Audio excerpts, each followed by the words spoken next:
안녕하세요. 저는 인생에서 가장 든든한 조력자이자 가장 친한 친구라고 말할 수 있는 제 남편과 너무나 사랑스러운 남매를 키우고 있는 한 여성입니다. 저는 누군가가 저에게 인생에서 가장 큰 행운이 뭐냐고 물어보면 단언코 제 남편을 만난 거라고 말할 수 있어요. 그만큼 제 남편은 제 인생에 있어서 절대로 없어서는 안 될 존재랍니다. 그건 저한테도 마찬가지지만 우리 아이들한테도 그리고 저희 부모님께도 마찬가지랍니다. 그만큼 남편의 존재는 우리 가족에게는 정말 큰 존재예요. 남편을 만나게 된 건 대학교에서였습니다. 저는 당시 신입으로 동아리에 들어가선 선배인 남편을 만날 수 있었어요. 그렇지만 처음부터 사귀었던 건 아니고 진짜 인연은 남편이 군대를 다녀오고 나서 복학을 했을 때였습니다. 남편의 복학을 축하하기 위해 다 같이 가진 술자리에서 우리들은 서로 여성스러워지고 남성스러워진 서로의 모습에서 호감을 느꼈고 그때부터 시작된 인연은 어느새 캠퍼스 커플로 연애를 하게 되었죠. 대학교에선 거의 1년을 연애를 했고 사회에 나가서는 4년을 연애했어요. 사실 저희는 서로에 대한 확신이 있었기 때문에 결혼을 빨리 하고 싶었거든요. 근데 남편에게 사정이 있어서 결혼을 빨리 하지 못하고 미루고 있었죠. 남편의 사정은 바로 시아버지가 암으로 투병 생활을 하고 계신다는 거였습니다. 처음 발견했을 때 이미 진전이 조금 된 상황이었지만 희망을 가지고 치료를 하고 있었기에 시아버지가 다 나으시면 결혼을 할 생각으로 기다리고 있었어요. 또 남편은 저랑 결혼하게 되면 혹여나 제가 시아버지에게 발이 묶이게 될까봐 일부러 결혼을 늦춘 것도 있었죠. 서로가 서로에게 배려를 하면서 그렇게 5년이란 시간을 연애를 하게 되었던 거였어요. 남편은 자기 때문에 결혼이 늦어진 게 항상 미안하다고 이야기를 했었어요. 미안해. 나 때문에 자기 좋은 시절 다 보내는 것 같아서 빨리 결혼하고 싶을 텐데 조금만 더 기다려줘. 아빠만 나으시면 우리 바로 결혼하자. 지금은 아빠한테 들어가는 돈도 많아서 경제적으로도 또 결혼 후에 당신이 겪어야 할 상황들도 만만치가 않을 거야. 그러니까 우리 조금만 힘내보자. 아니야, 난 괜찮아. 실은 나 지금도 우리가 결혼해서 내가 시아버지 병간호해도 상관없어. 근데 난 그걸 자기가 부담스러워하니까 기다리는 것뿐이야. 근데 나는 이렇게 자기랑 또 알콩달콩 연애하는 것도 좋으니까 전혀 미안해하지 마. 난 그냥 자기만 있으면 돼. 고마워, 은혜야. 대신 내가 너한테 평생 잘할게. 저희는 그렇게 서로에게 힘이 되어주며 결혼을 전제로 연애를 하고 있었죠. 그러던 어느 날 시아버지가 저희를 불렀어요. 아들, 지금 이 애비 때문에 결혼식 못 올리고 있지? 이 못난 애비가 아프기만 해서 우리 아들 앞길을 다 막는 것 같네. 너희 결혼까지 늦추고 말이야.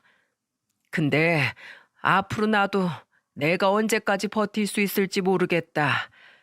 그래서 말인데 너희 둘 다 결혼 생각까지 하고 있는 게 맞다면 이제는 결혼해라. 그래야 나도 너네 결혼식 볼 수 있을 것 같다. 나 낳을 때까지 기다렸다간 나 혼주석에도 못 앉아보고 영영 떠날지도 몰라. 그러니까 둘 다 이제 서둘러서 결혼 준비해. 아빠, 진짜 그래도 되겠어요? 우리는 괜찮아요. 이미 다 얘기했어요. 내끼, 당연히 우리 은혜는 괜찮다고 하겠지. 얼마나 마음이 깊은 애냐. 근데 그건 너무 우리만 생각하는 거야. 이건 다 은혜가 우릴 배려해서 그러는 거라고. 그러니까 너 늦추지 말고 결혼해라. 은혜야, 나 낳을 때까지 기다려주는 네 마음 내가 참 고맙게 생각한다. 근데 너희 둘 다 이제 나이도 먹어가는데 결혼해야 하지 않겠어? 네가 우리 집에 식구로 들어와도 내 간병시킬 일은 절대로 없으니까 그게 걱정이라면 안 해도 된다. 그러니까 마음 편히 시집 와. 아버님, 저 그런 거 아니에요. 아버님 간병이야 제가 얼마든지 할 수 있죠. 근데 저희는 둘 다 아버님 다 나으시면 그때 더 기분 좋게 결혼하고 싶어서 그런 거예요. 아니다. 그러지 마. 난 지금이 최선이다. 내일보다 오늘이 나한텐 최선이야. 그러니까 더 늦어지기 전에 너희 둘 다 쉬고 올리자. 이 애비 죽기 전에 너네 결혼하는 건 보고 싶어. 시아버지는 자신의 상태를 직감하셨는지 저희에게 결혼을 서두르라고 하셨어요. 그때는 이미 시아버지도 암이 말기 상태로 접어들면서 몸이 점점 안 좋아지던 때여서 저희도 그 마음이 충분히 이해가 가더라고요. 그래서 저희 둘 다 시아버지 뜻대로 결혼식을 서둘러 올리는 것으로 동의를 했지만 저희 부모님 동의가 또 필요했어요. 근데 워낙에 연애 시절부터 제 남편을 마음에 들어했던 저희 부모님 두 분 다 흔쾌히 허락을 해주셨답니다. 그래서 저희는 시아버지를 생각해서 최대한 빨리 결혼식을 준비했고 그 결과 한 달 만에 결혼식을 올릴 수 있었어요. 실은 정말 불가능한 일이었는데 마침 예비 부부가 결혼식을 취소하면서 생긴 자리가 있어 바로 올릴 수 있었던 거였어요. 시아버지는 결혼식장에 휠체어를 탄 채로 오셨고 결혼식 내내 너무나도 행복해 하셨습니다. 그리고 그게 시아버지의 마지막 모습이었죠. 저희가 결혼하고 난 뒤 2주 후에 시아버지는 돌아가셨어요. 돌아가시기 전에 시아버지는 이런 말씀을 해주셨습니다. 너희들 결혼하는 걸 볼 수 있어서 내 얼마나 감사한지 모르겠다. 난 이제 여한이 없어. 정말 고맙다. 이제 행복하게 잘 살아. 결혼식 날 이렇게 말씀해 주신 것이 거의 시아버지의 마지막 유언이 되었다고 할 수 있을 만큼 조용히 누워 계시다가 마지막에도 조용히 눈을 감으셨어요. 그런데 남편은 그리 많이 슬퍼하지 않았어요. 왜냐하면 그동안에 시아버지가 편찮으기 시작하면서부터 결혼식 날까지 정말 많이 울었거든요. 그날은 거의 양가 가족의 하객들까지 전부 다 눈물 콧물을 다 쏟아낼 만큼 눈물의 결혼식이었기 때문에 정말 후회 없이 시아버지를 보내드릴 수 있었어요. 대신 홀로 남으신 시어머니가 많이 힘들어하셨죠. 그걸 알았기에 저희 부모님도 시아버지 장례식에 오셔서는 그 슬픔을 함께하며 위로해 주셨어요. 그리고 더 의외였던 건 저희 부모님 두 분 다 장례 내내 함께 해주시면서 빈소를 지켜주셨다는 거였죠. 사실 그렇게까지 안 해도 되는 거였는데 워낙 저희 둘 다 연애 때부터 서로 잘 알아오셨던 분들이라 그런지 시아버지가 가시는 길에도 끝까지 함께 해주시더라고요. 이때는 제 부모님인데도 불구하고 참 감사하던 거 있죠. 그렇게 시아버지를 보내드리고 나서 시어머니도 안정이 되어가고 저와 남편도 결혼 생활을 잘 해나가고 있었어요.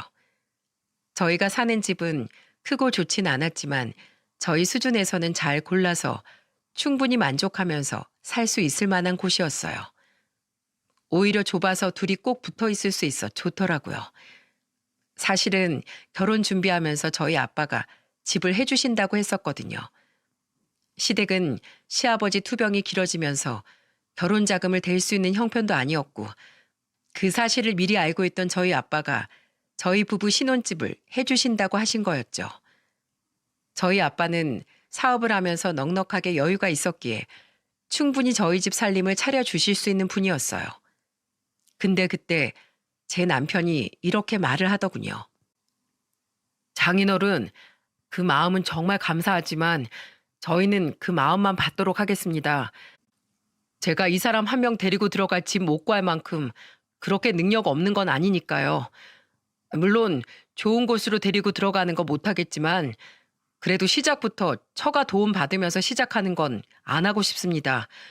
그게 너무 죄송스러워서 그런 것도 있지만 진짜 이유는 이제 저희들이 앞으로 살면서 헤쳐나가야 할 역경이 많을 텐데 첫 시작부터 누군가에게 의지하고 싶지 않아요. 작은 것이라도 둘이서 함께하고 점점 키워나가겠습니다.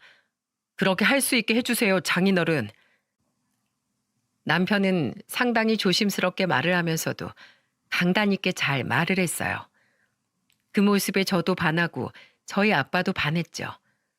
특히나 아빠가 그 대답을 듣고는 너무 좋아하시더라고요. 허참, 내가 역시 사위 하나는 잘 봤구만. 좋네, 좋아. 자네 뜻이 그렇다면 그렇게 하게. 대신에 나랑 술 친구는 자주 해줘야 하네. 그리고 살면서 영 누군가의 도움을 안 받고 사는 것도 쉽지 않은 일이야. 그러니까 정말로 내 도움이 필요한 순간엔 날 찾아오도록 하게. 알았나? 그러라고 부모가 있는 거니까. 네, 장인어른 이해해 주셔서 감사합니다. 그리고 술 친구라면 언제든 불러주세요. 자다가도 벌떡 일어나서 찾아가겠습니다. 그래, 그래. 우리 사위 아주 마음에 들어. 남편은 이렇게나 든든한 사람이었어요. 근데 실은 처음부터 제가 이 말에 동의한 건 아니었어요. 저희 아빠가 집을 해준다고 했을 때 저한테 먼저 말을 하셨었는데 그때 제가 남편에게 가서 그 말을 전하는데 남편이 딱 잘라서 이렇게 말을 하더군요. 우리 그 집 받지 말자. 나 스스로 당신이랑 살 집 구하고 싶어.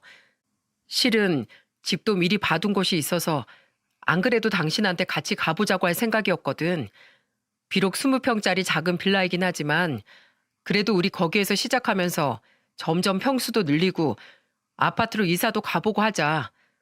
그리고 당신은 나중엔 정원 딸린 주택에서 살고 싶다고 했지? 우리 하나씩 해서 그것까지 해보자. 아이 참, 뭐하러 그런 고생을 사서 해. 아빠가 집 해주신다는데. 그리고 20평짜리 빌라면 너무 작은 거 아니야? 나 더 좋은 집에서 살고 싶은데. 왜 그런 소리를 해? 20평짜리가 뭐 어때서? 거실이 있고 방 2개면 우리 둘이서 살기엔 충분하지. 그러니까 그런 소리 마. 당신 나 못 믿어? 나 어떻게든 당신 책임지면서 살 거야. 그러니까 나만 믿고 따라와줘. 내 목표는 차근차근 우리 힘으로 당신이 살고 싶다는 정원 딸린 집까지 가는 거야. 그리고 그 집에서 당신이랑 앞으로 태어날 우리 자녀들이랑 끝까지 행복하게 사는 게 내 꿈이자 큰 목표야. 그러니까 우리 그거 둘이서 잘 이뤄나가 보자. 내가 잘할게. 이 사람이 이렇게 말을 하는데 틀린 소리가 하나도 없어 찍소리도 못 하겠더라고요. 근데 이 말을 듣는데 남편을 너무 잘 알고 있는 저였던지라 허황된 소리가 아니라는 게 다 알아져서 정말 든든함을 느낄 수 있었어요. 덕분에 남편 하나 믿고 결혼식까지 올릴 수 있었죠. 그리고 그 뒤로는 저도 이 사람 못지않게 정말 좋은 아내, 좋은 며느리가 되고 싶어서 열심히 노력을 했답니다. 그래서 일부러 시어머니와 붙어 다니면서 정말 많은 걸 배웠어요. 특히나 저희 시어머니가 음식 솜씨가 상당히 좋으신 편이라 제가 진짜 많이 배울 수 있었죠. 어머님, 저 미역국 끓이는 법 좀 알려주실 수 있으세요? 제가 얼마 전에 남편 생일이라고 미역국을 끓여줬는데 진짜 너무 맛이 없던 거 있죠? 어머님 레시피면 무조건 성공할 것 같은데 저 좀 가르쳐 주세요. 네? 아이고 기특해라. 너도 사는 게 바쁘면서 남편 생일 미역국까지 챙겨줬어? 알았어. 우리 며느리가 가르쳐 달라는데 알려줘야지. 시어머니는 저를 많이 아껴주시고 예뻐해 주셨기 때문에 제가 무얼 하든 다 기특하다고 말씀해 주시면서 성심성의껏 알려주셨어요. 처음엔 시어머니 손맛을 따라가는 게 정말 쉽지 않았는데 제가 귀찮을 정도로 시댁으로 찾아가 음식을 배우는 덕에 나중엔 얼추 비슷하게 만들어 나갈 수 있겠더라고요. 그 모습을 보면서도 남편은 많이 고마워해 주었답니다. 그렇게 결혼 생활을 즐겁게 잘 하고 있던 중에 한 가지 문제가 생기게 되었어요. 그건 바로 저희 아빠 건강의 적신호였죠. 저희 친정아빠는 평소에 술과 담배를 무척이나 좋아하시던 분이었어요. 늘 저희 아빠는 약주를 챙겨 드시고 때에 따라선 술, 담배를 서슴없이 피시는 분이라 늘 저희 가족들 모두가 아빠 건강을 염려하면서 주시를 하고 있었어요. 근데 워낙에 타고난 체력이 좋으신 분인데다가 아빠는 운동까지 꾸준히 하셨기에 건강엔 항상 문제가 없었어요. 하지만 가는 세월에 장사 없다고 나이가 든 아빠는 몸이 예전 같지 않으셨어요. 결국에는 건강이 갑자기 안 좋아지신 걸 느끼고 병원에 갔는데 그때 건강검사 결과로 술, 담배도 다 끊고 몸 관리를 해야 한다는 진단이 내려지면서 심각해지기 시작했죠. 가족 중 누구도 아빠의 건강에 이상이 생길 거라곤 예상을 못했어요. 정말 술을 진탕 마시고 몸도 못 가눈 채 주무셔도 다음날 아침이면 아무렇지도 않게 일어나 멀쩡하게 일을 하셨던 분이셨거든요. 근데 그런 분에게 문제가 생기면서 아빠는 일까지 뒤로 미룬 채 몸을 챙겨야 되는 상황이 오게 된 거였죠. 하지만 아빠는 일을 바로 그만둘 수가 없었어요. 왜냐하면 아빠는 작은 사업체를 하나 운영하고 계셨는데 아빠가 대표였기 때문에 그 회사를 그만둘 수가 없었거든요. 그래서 아빠는 일을 좀 줄이고 건강을 위해 노력하는 시간을 많이 가지시기로 했죠. 근데 여기에서 예상치 못한 건 아빠가 내린 대책이었어요. 아빠는 자신의 건강을 대비하면서 회사 일까지 대비하면서 자신이 그 자리에서 내려올 때 제 남편을 그 대표 자리에 앉히는 거였죠. 이 계획은 남편과 둘이 아빠에게 불려가서 함께 들었는데 그때 저희 둘 다 얼마나 놀랐는지 모릅니다.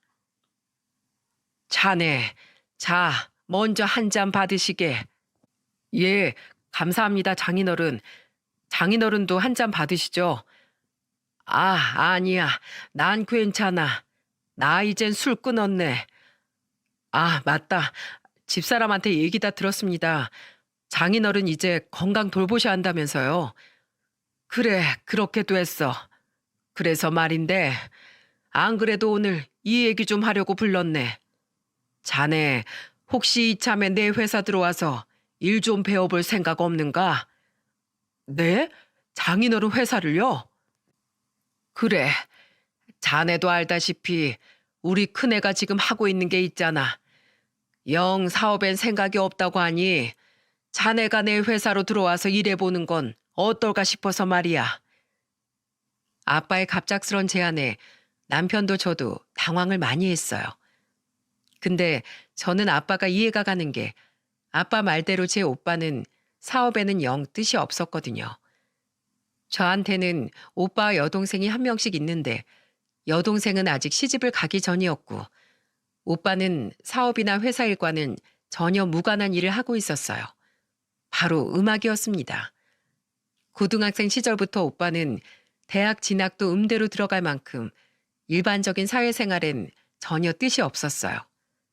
그리고 음악을 너무 하고 싶어 했죠. 그래서 대학교도 유명한 음대를 나왔는데 그 뒤로부터 앨범도 몇 개 내고 했었지만 여전히 무명으로 생활을 하는 중이에요. 대신에 애들한테 보컬 레슨 해주면서 자기 앞가림은 잘 하고 다니는지라 저희 아빠도 사업에 대해선 강요하지 않으시고 오히려 아빠의 꿈을 응원해 주시고 계시죠. 하지만 아빠 회사는 점점 더 커지고 있고 아빠 뒤를 이을 사람은 필요했기에 그 다음 사람으로 제 남편을 선택하신 듯 하더라고요. 남편은 좀 망설이는 듯 했어요. 그 당시 아빠는 운영하던 공장 외에도 다른 공장을 하나 더 세웠었어요. 그러면서 대기업에 물건을 납품하는 일을 했었는데 그 일을 남편에게 제안을 한 거였죠. 그때가 남편이 한 회사를 오래 다니면서 거의 10년이 넘어가는 시기였던지라 남편은 이미 자리도 잘 잡은 상황에서 한 번도 해보지 않은 일에 대한 제안이 좀 갑작스러웠던 것 같아요. 그래도 남편은 거절은 하지 않고 생각을 해본다고 하면서 고민하는 시간을 좀 가졌었습니다. 그러던 와중에 저희 첫째가 초등학교에 입학을 하던 때였어요. 남편과 저 둘 다 첫째 딸아이의 입학식에 참석하기 위해 학교를 갔는데 교문 앞에서 예상치도 못한 분들을 마주치고 말았죠. 그건 바로 저희 부모님이었답니다. 어머, 엄마 아빠, 여긴 어쩐 일이세요? 여긴 어떻게 왔어요? 우리 첫손녀 입학식인데 당연히 와봐야지. 어디 보자. 우리 예쁜 손녀 오늘 첫 등굣길 모습이 얼마나 예쁜지 좀 보자. 아이고, 야무지게도 잘 입었네. 머리도 예쁘게 묶고. 할아버지, 엄마가 양쪽으로 머리 묶어줬어요. 오늘 예쁘게 가야 친구들도 잘 사귈 수 있다고 했어요. 그렇지, 그렇지. 우리 소녀 너무 예뻐서 친구들이 막 몰리겠는데. 저희 아빠 엄마는 너무 기특해 하면서도 또 준비한 선물을 내주셨죠. 그건 제 아이의 책가방이었어요. 저희가 이미 사준 걸 메고 있었지만 아빠는 그 안에 필통부터 시작해서 공책, 연필 등 아이에게 필요한 학용품을 잔뜩 준비를 해서는 또 주셨어요. 그걸 받는 우리 딸이 또 그렇게 좋아하더라고요. 덕분에 그날 입학식은 딸도 저희 부부도 기분 좋게 보낼 수 있었답니다. 그리고 거기에 감동을 받은 우리 남편도 마음을 정할 수 있는 계기가 되었어요. 가족들 일에 하나하나 세심하게 챙기는 아빠의 모습을 보면서 배울 점이 많다고 느꼈다고 하더라고요. 난 정말 장인어른이 존경스러워.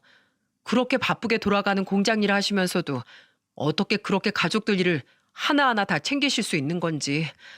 그러면서도 또 사업을 확장시켜 나가고 계시잖아. 나 장인어른 밑에서 일 배워야겠어. 내가 배울 수 있는 게 많을 것 같아.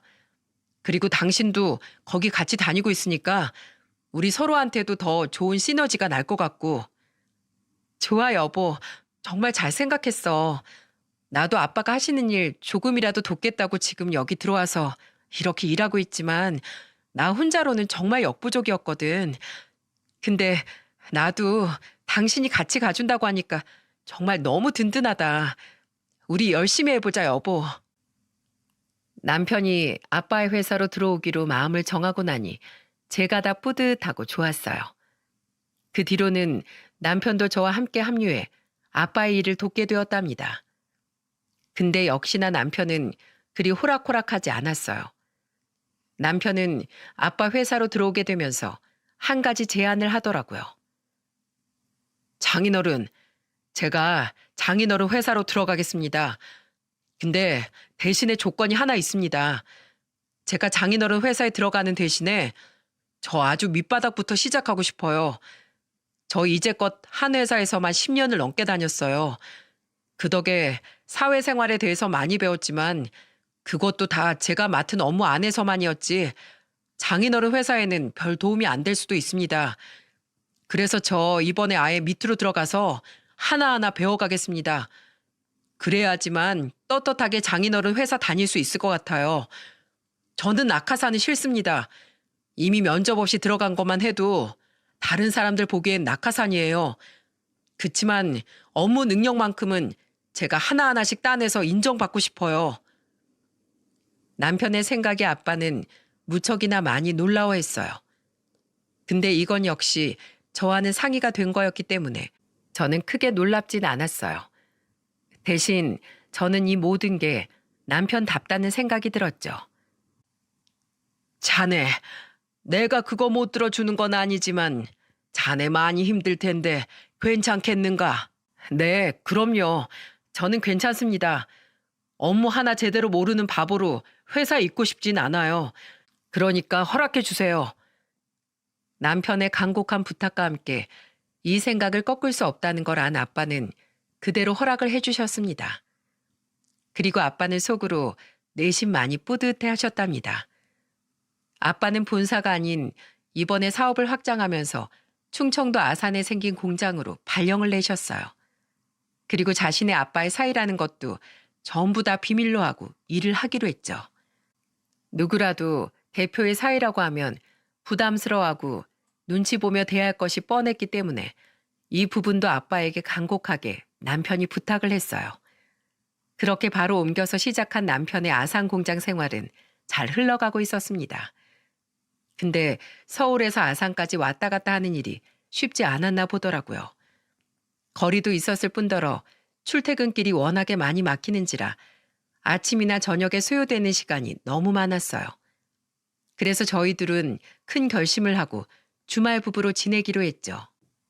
저는 서울 본사에서 일을 하고 있었기에 아산으로 내려갈 수 없어 남편 혼자서 그곳에 오피스텔 하나 구해 일을 하기로 했어요. 다른 사람들은 주말 부부라고 하면 걱정을 많이 하지만 저와 남편은 서로를 믿고 있었고 남편의 사정 역시 하루라도 빨리 그 공장에서 적응해 일을 배워야 했기에 저희 둘은 그렇게 결정을 내릴 수밖에 없었죠. 남편은 주말 부부가 되고 아산으로 내려가자마자 정말 열심히 일에 몰두했어요. 한 번은 아빠한테 전화가 왔었더라고요. 그리고 저는 그 전화 통화로 인해 제 남편이 더더욱 자랑스러워지던 거 있죠. 야야, 네 남편 진짜 대단하다, 대단해. 말도 마라. 거기 아산 과장이 그러는데 네 남편 아주 열심히 대단하다더라. 하루에 13시간씩 일하고 한다던데. 아, 나이 들어가지고 막내로 들어와서 일을 얼마나 하려나 싶었는데 아주 그렇게 열심일 수가 없대. 혀를 차더라, 혀를. 아빠, 난 우리 남편 그런 줄 알았는데 우리 남편이 원래 뭐 하나 하기로 작정하면 끝을 보는 성격이라 아마도 엄청나게 열심히 하고 있을 거야. 그러니까 아산까지 내려가 혼자 지내고 있지. 아빠는 진짜 고급 인력에 인재 하나 뽑은 거예요. 그러니까 우리 남편 월급 좀 팍팍 줘요. 230이 뭐야. 아, 그럼 우리 제일 밑에 직원들이 월급이 다 그만한 걸 어쩌냐. 그리고 나도 애초에 월급은 더 준다고 해봤는데 네 남편이 그러지 말라더라. 하여간에 못 말려. 그래도 내가 우리 사이 때문에 아주 든든하다, 든든해. 아빠는 수시로 남편이 일을 잘하고 있는지 은근히 지켜보고 있었는데 틈날 것 없이 너무 잘하고 있으니까 내심 많이 뿌듯하신 듯 했어요. 그렇게 한 넉 달 정도가 지나게 되었습니다. 남편은 다행히도 공장에 적응을 잘해서 웬만큼 자리를 잡은 듯 했어요. 넉 달 정도면 아직 신입인데도 남편은 정말 열심히 했기 때문에 그 공장에서도 인정을 받고 자리도 잘 잡을 수 있었죠. 그런 상황에서 저희 결혼 기념일이 다가오게 되었어요. 당시는 무려 10주년이었기 때문에 그냥 평범하게 넘어가기가 싫더라고요.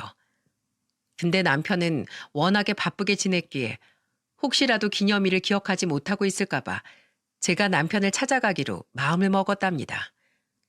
남편은 원래 기념일을 잘 챙기는 성격은 안 돼서 제가 매번 힌트를 주고 아예 대놓고 알려줘야 하는 사람이었어서 이번에도 그럴 거라고 예상을 했었거든요. 그래서 날짜에 맞춰서 애들은 다 친정에다가 맡기고 저 혼자서 남편이 있는 충청도 아산으로 내려갔죠. 아산에 가서는 예쁜 꽃다발과 케이크를 사고 제가 미리 준비한 기념일 선물까지 가지고는 들뜬 마음으로 남편이 있는 공장으로 갔습니다. 거기에 남편 예쁘게 봐달라는 말과 함께 공장 사람들에게 나눠줄 간식까지 가지고 갔었기에 더더욱 떨리는 마음으로 방문을 했죠. 도착을 해서는 설레는 마음으로 공장 안에 들어서는 순간 저는 예상치 못했던 상황으로 인해 깜짝 놀라야만 했습니다. 양손 무겁게 해서 들어간 그 공장에 들어서는 순간 누군가의 큰 목소리가 들려오기 시작했어요. 멀리서 보니 어떤 사람이 다른 직원을 막 혼내는 듯 했고 저는 그 상황에 섣불리 들어갈 수가 없어 가만히 상황을 지켜보고 있었죠. 근데 지켜보던 중 혼이 나는 사람의 정체를 알게 되면서 저는 제 손에 들고 있던 모든 것을 그 자리에서 다 떨어뜨릴 뻔했어요. 왜냐하면 알 수 없는 사람에게 혼이 나고 있는 사람은 바로 제가 너무나도 사랑하는 저의 남편이었거든요. 제가 눈이 좀 안 좋아 멀리 있는 사람의 얼굴까지 확인하는 데는 시간이 좀 걸렸습니다. 그리고 처음부터 소리만 집중해서 들었지 디테일한 모습까지 본 건 아니었기에 더더욱 상황을 파악하는 데 좀 늦어졌어요. 근데 소리만 들었을 때도 확연하게 알 수 있는 사실은 굉장히 쓸데없는 일로 부당하리만큼 세게 혼이 나고 있다는 사실이었죠. 거기다가 인격 모독까지 당하면서 직장 내 흔하게 일어나는 혼나는 내용이 아니라는 걸 알 수 있었어요. 그래서 도대체 누군데 저러나 싶어 그제서야 자세히 보게 된 거였고 그로 인해서 제 남편이 그 수모를 당하고 있다는 걸 확인할 수 있었던 거였어요. 남편은 계속해서 그 앞에 있는 사람에게 고개까지 숙여가며 죄송합니다, 죄송합니다라고 하고 있었고 그 상대방은 거의 10분 넘게 같은 말을 반복하면서 구박을 하고 있더라고요. 저는 당장이라도 가서 남편에게 왜 그러냐며 따지고 싶었지만 도저히 그럴 수가 없었던 게 제가 나서는 걸 남편이 원치 않아 할 걸 누구보다 잘 알고 있었기에 섣불리 나설 수가 없더라고요. 그래서 일단은 상황이 끝날 때까지 차분히 기다리고 있었죠. 근데 그 순간 저는 또 한 번 예상하지 못한 상황으로 인해 경악을 해야만 했습니다. 그 이유는 바로 남편에게 막 구박을 하던 상사가 갑자기 지 분에 못 이겨서 남편의 정강이를 걷어참과 동시에 뺨을 날렸기 때문이었어요. 전 그걸 보자마자 정말 깜짝 놀랐습니다. 거의 비명이 나올 뻔한 걸 가까스로 참아야 했죠. 하지만 그 다음 행동은 도저히 참을 수가 없었어요.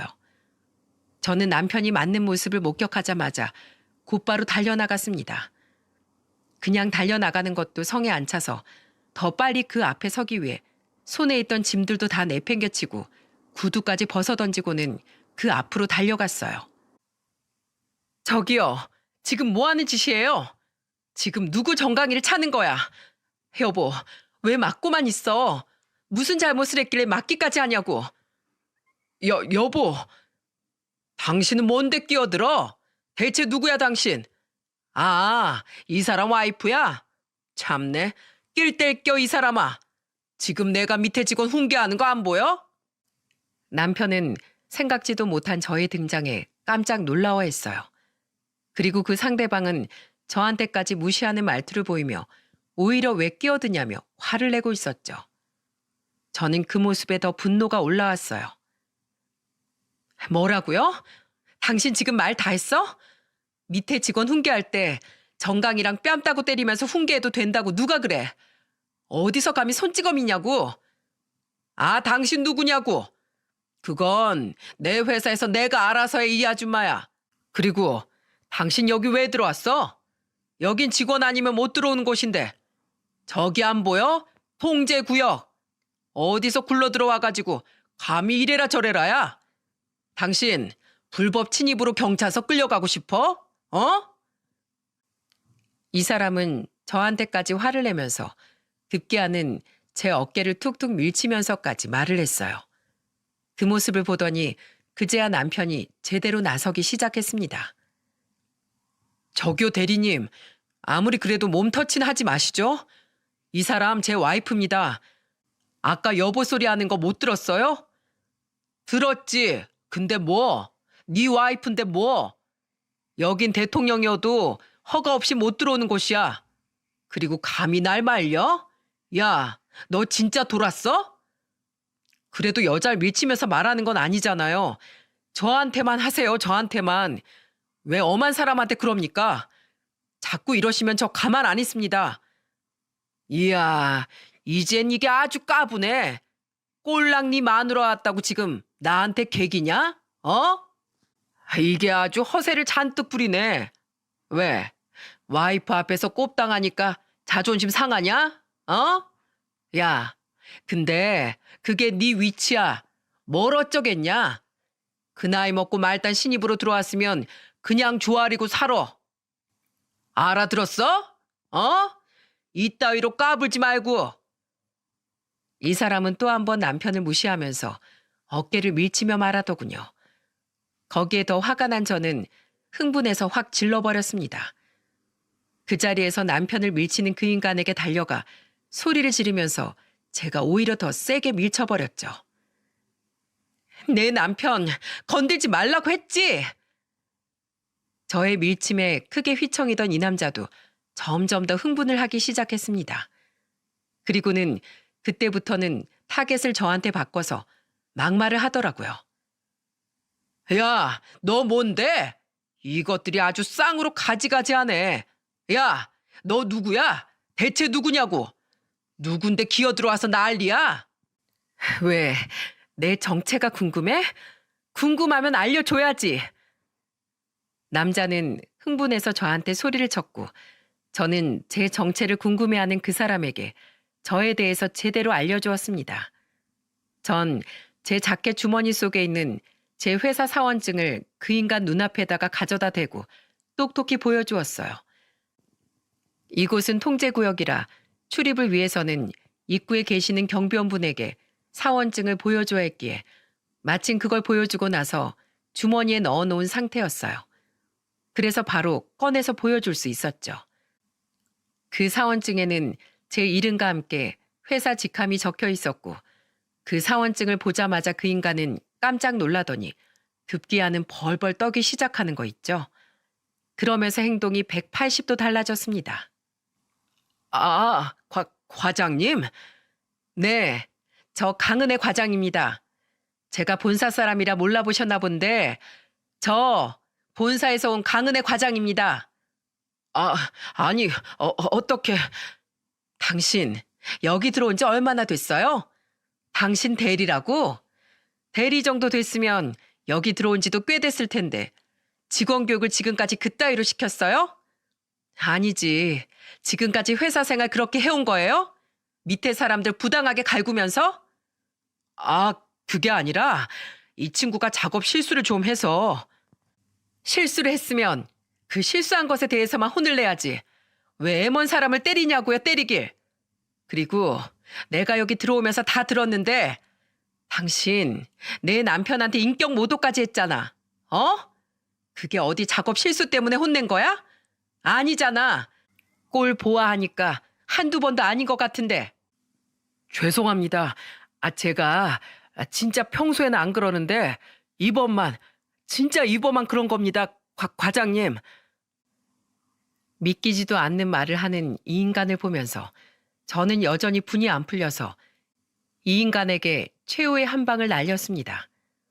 그리고 역시나 그 인간은 저의 최후의 말을 듣자마자 거의 까무러치다시피 했어요. 그리고 당신, 이 사람, 당신이 그렇게 함부로 대할 수 있는 사람이 아니야. 알아? 내 남편이 누군지 알아? 내 남편, 이 회사 대표 사위야. 무려 대표 사위라고. 아니, 뭐라고요? 대표님 사위라고요? 그럼 과장님은 대표님 따님? 이제야 머리가 돌아가네요. 이 사람 당신이 함부로 얕보고 그렇게 막대해도 되는 사람 아닌 거 이제 파악됐어요? 내 남편 충분히 당신 상사로 들어올 수 있었는데 밑바닥부터 배워보겠다고 신입으로 들어온 거예요. 그런 사람한테 감히 당신이 함부로 대해? 딱 봐도 자기보다 나이 많아 보이는 내 남편한테도 그러는데 그 아랫사람들한텐 얼마나 더 심하겠어? 당신, 내가 철저하게 조사할 거야. 내 남편이 지금까지 당한 수모, 그리고 내 남편 외에 다른 사람들이 당한 수모까지 내가 철저하게 조사해서 다 갚아줄 테니까 딱 기다리고 있어. 안 됩니다. 안 됩니다, 과장님. 제가 큰 실수했습니다.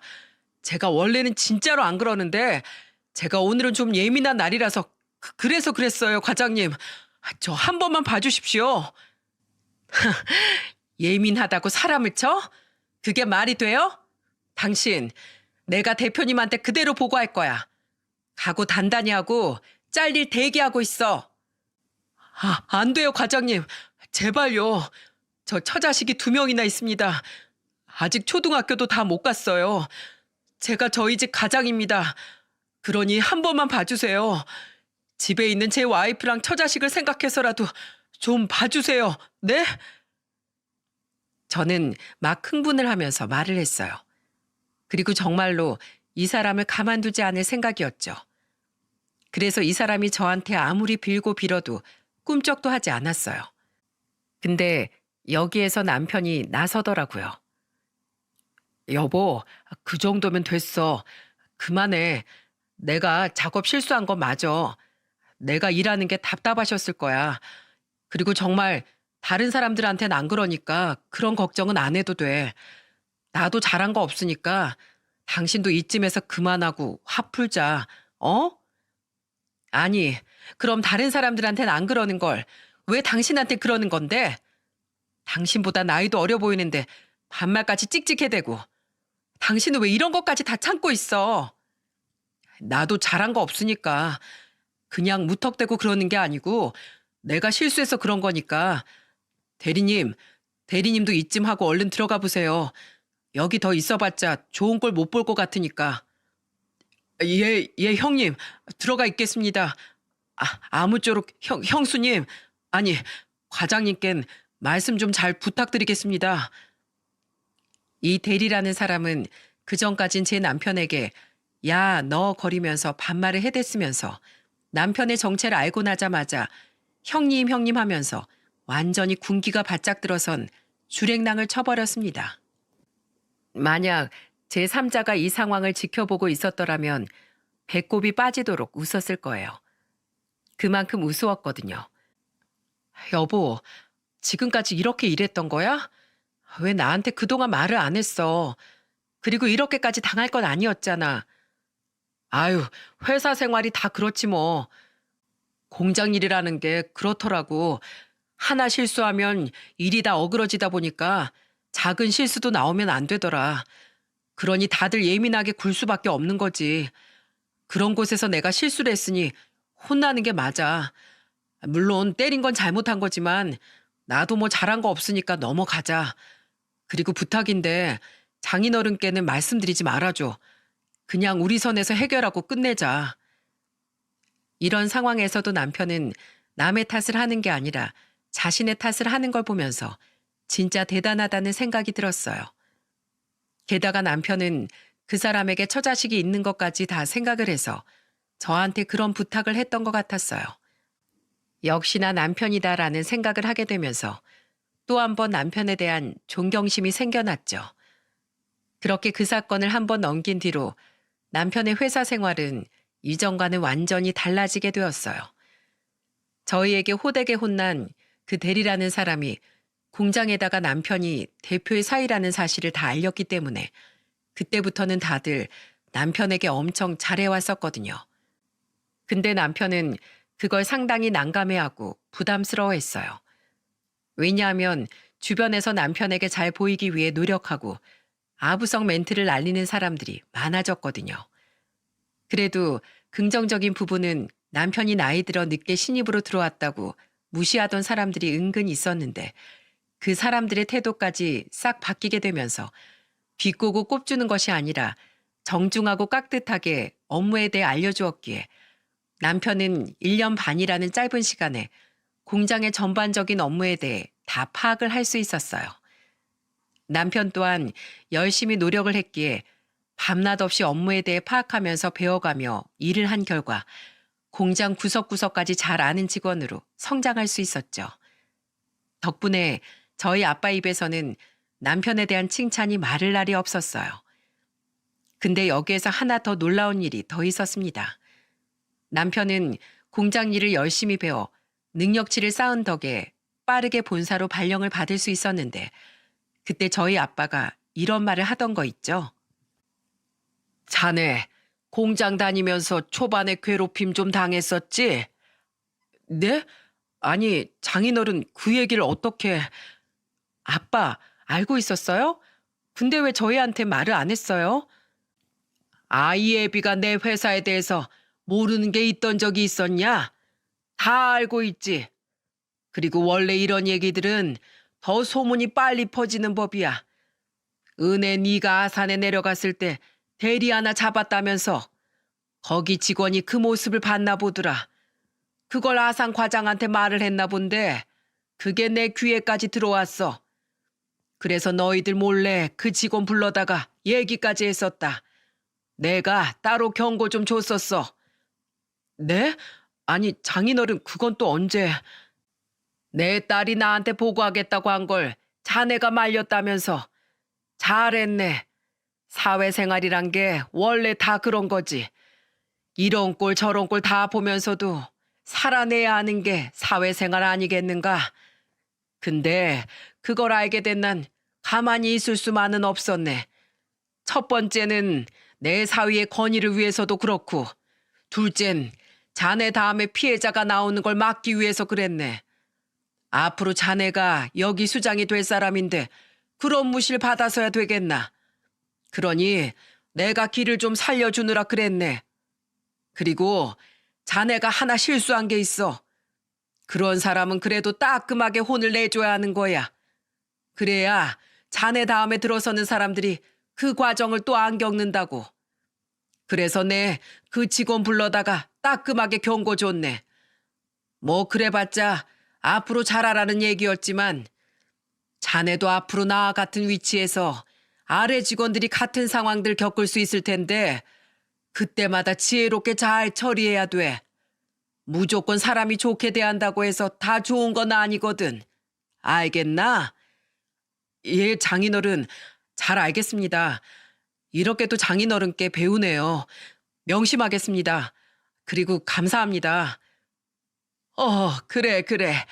그래도 아주 잘하고 있네.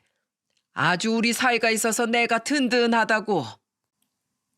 그렇게 남편은 또 한 번 아빠한테 인정을 받을 수 있었답니다. 모든 것이 다 저한텐 고맙고 감사했어요. 제 남편은 아빠에게 인정을 받고 또 아빠는 제 남편에게 존경받는 직장 상사이자 장인어른이 되었기 때문에 이 둘을 지켜보는 게 너무 뿌듯하고 행복했어요. 그 뒤로 남편은 본사에서 일을 하면서 서울과 아산 공장을 담당하는 총 책임자 역할을 맡아서 하게 되었어요. 공장의 전반적인 시스템에 대해 다 파악이 되어 본사에서만 일을 하던 우리와는 또 다른 차원의 업무 능력을 보여주고 있어서 아빠가 매우 흡족해 하고 계시답니다. 그리고 본사에서도 인정을 받고 있는데 이게 다 남편의 좋은 인성과 성실함 때문이 아닐까 싶어요. 그만큼 남편은 자신이 대표 사이라는 위치를 드러낸다거나 그걸로 유세를 떠는 것이 아니라 어떤 직원들과도 다 동등하게 회사 생활을 하려고 하고 또 본사 일도 열심히 배워가면서 그렇게 아빠의 든든한 조력자가 되어주고 있어요. 게다가 제 남편을 막대했던 대리와도 이제는 사이가 다 풀어져서 그 대리라는 사람이 지난날의 어리석음을 후회하면서 충분히 제 남편에게 잘하고 있더라고요. 그리고 남편이 그 일 이후에는 밑에 사람을 어떻게 대해야 하는지에 대한 교육도 단단히 시켜놔서 지금은 밑에 직원들을 하대하는 것이 아니라 같은 직원으로서 존중하고 배려하며 일을 하는 사람으로 바뀌었다고 해요. 그것뿐만이 아니랍니다. 남편은 공장 사람들의 경조사까지 다 챙기면서 정말 좋은 상사가 되었죠. 그걸 보면서도 역시 회사의 수장이 될 만한 자질이 충분하다는 걸 느끼고 있답니다. 또 그건 저만 느낀 게 아니라 아빠도 함께 느끼셔서 남편에게 조금씩 자신의 일을 맡기면서 점차적으로 회사 내 입지를 늘려주고 계시는 중이랍니다. 그러면서도 제 남편은 가정에도 충실해하고 있어요. 이제는 서울 본집에서 다 같이 지내고 있는데 그동안 많이 못 놀아줬다며 우리 딸이랑 아들하고 얼마나 많은 시간을 보내주고 있는지 때로는 제가 말리기도 해요. 회사에서도 그렇게 피곤하게 일을 하면서 또 애들한테 시간 다 뺏기고 싶냐면서 말이에요. 그럴 때면 저희 남편은 꼭 이렇게 말을 해준답니다. 여보, 뭐랬어, 내 꿈이. 난 우리 자식들이랑 당신이랑 같이 행복하게 사는 게 가장 큰 목표라고 했지. 내가 일을 아무리 많이 하면 뭐해. 당신이랑 우리 애들이 행복하지 않으면 그건 아무 소용이 없어. 그러니까 나 말리지 마. 난 지금 제일 행복한 일을 하고 있는 거라니까. 그리고 나 믿고 여기까지 와줘서 정말 고마워. 그리고 사랑해. 네, 저는 이렇게 든든하고 멋진 남편이랑 같이 살고 있어요. 그리고 저희는 어떻게 되었는지 아세요? 아직까지 정원 딸린 주택으로는 이사 가지 못했지만 그동안 가족을 위해 애써준 남편 덕분에 저희는 40평이 넘는 아파트로 이사를 갈 수 있었답니다. 그게 벌써 4년 전의 이야기네요. 여러분, 정말로 행복은 멀리 있는 것이 아닌 것 같습니다. 저는 남편을 만나기 전까진 아빠가 주는 돈, 넉넉한 가정 형편 덕에 부족함 없이 또 철없이 살았었는데 제 남편을 만난 이후로는 돈의 소중함도 알고 또 사람의 소중함도 알게 되었어요. 그래서 이제는 저도 남편과 하나하나 목표를 이루어가는 과정이 너무나 재미있고 뿌듯하고 행복한 사람으로 바뀌게 되었답니다.